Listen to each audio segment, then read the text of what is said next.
Large cap, mid cap या small cap, तीनों में फर्क क्या है? सेबी ने पूरे बाजार को कंपनी साइज के आधार पर साफ सुथरे 3 खानों में बांट दिया है। लार्ज कैप टॉप 100 कंपनियां, मिड कैप अगले 100, 1 से 250 और स्मॉल कैप 251 से नीचे की पूरी भीड़। यह रैंक आधारित व्यवस्था हर 6 महीने एमफी अपडेट करता है ताकि लिस्ट ताजा रहे। यहाँ साइज का मतलब मार्केट कैपिटलाइजेशन है, share price multiplied by total shares, यानी बाजार उस कंपनी की कितनी कीमत लगा रहा है। एक एग्जाम्पल से समझते हैं। मान लीजिए 2 कंपनियां हैं, ए का शेयर 2000 रुपए पर चल रहा है और 50 करोड़ शेयर है। कुल मार्केट कैप 1 लाख करोड़ रुपए। कंपनी बी का शेयर 200 रुपए पर है लेकिन 500 करोड़ शेयर्स, मार्केट कैप वही 1 लाख करोड़ रुपए।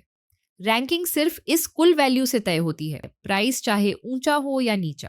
अब आइए रिस्क रिटर्न प्रोफाइल को समझें। लार्ज कैप में लिक्विडिटी चौड़ी होती है और स्प्रेड्स टाइट रहते हैं।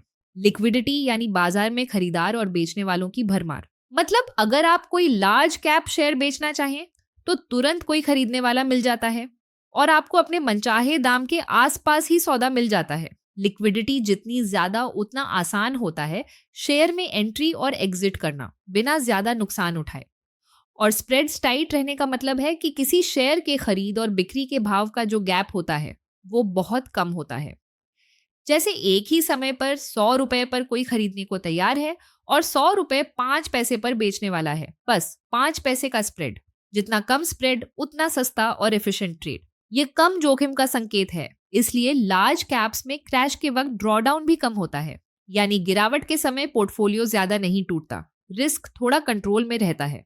कमजोरी, कभी कभी ग्रोथ की रफ्तार धीमी। लार्ज कैप स्टॉक्स में आपको मल्टीबैगर रिटर्न मिलने की संभावना कम है। मिड कैप में ग्रोथ की भनक जल्दी मिलती है, यही मल्टीबैगर बनते हैं, लेकिन सबकी निगाह बस 150 स्टॉक्स पर टिक गई है। नए पैसे वही पुराने नामों में घुस रहे हैं।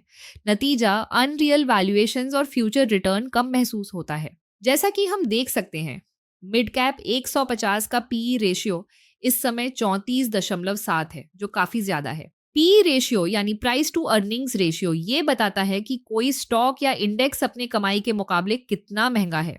आसान भाषा में समझें तो अगर पी 34.7 है तो इसका मतलब है कि निवेशक उस कंपनी की हर रुपए 1 की कमाई के लिए रुपए 34.7 देने को तैयार है। पी जितना हाई, रिस्क ऑफ डिसअपॉइंटमेंट उतना ही ज्यादा, इसलिए ये उच्च जोखिम वाले फंड है। स्मॉल कैप असली अंडर रिसर्च्ड जमीन है। एक सही पकड़ मल्टीबैगर रिटर्न दे सकती है, पर लिक्विडिटी पतली और गवर्नेंस रिस्क ऊंचा। मतलब ये कंपनियां अक्सर छोटे प्रमोटर्स द्वारा चलाई जाती हैं, जहां फाइनेंशियल रिपोर्टिंग और कॉर्पोरेट एथिक्स उतने मजबूत नहीं होते। एग्जिट मुश्किल हो सकता है, खासकर जब सब एक साथ भागने लगते हैं। जब भीड़ एक साथ पैनिक करती है तो उस वक्त लिक्विडिटी गायब हो जाती है और आपका स्टॉक सेल में फंस जाता है। यही वजह है कि स्मॉल कैप में अपॉर्चुनिटी तो है पर अत्यधिक जोखिम भी है। अगर आपको पर्सनलाइज्ड गाइडेंस चाहिए तो बस मुझे यह व्हाट्सएप पर डीएम करें और इन्वेस्ट माई पैसा के साथ अपनी अगली एसआईपी का पावर स्टार्ट करें। अगर आप ऐसे ही और वीडियो देखना चाहते हैं तो अभी हमारे चैनल को सब्सक्राइब करें।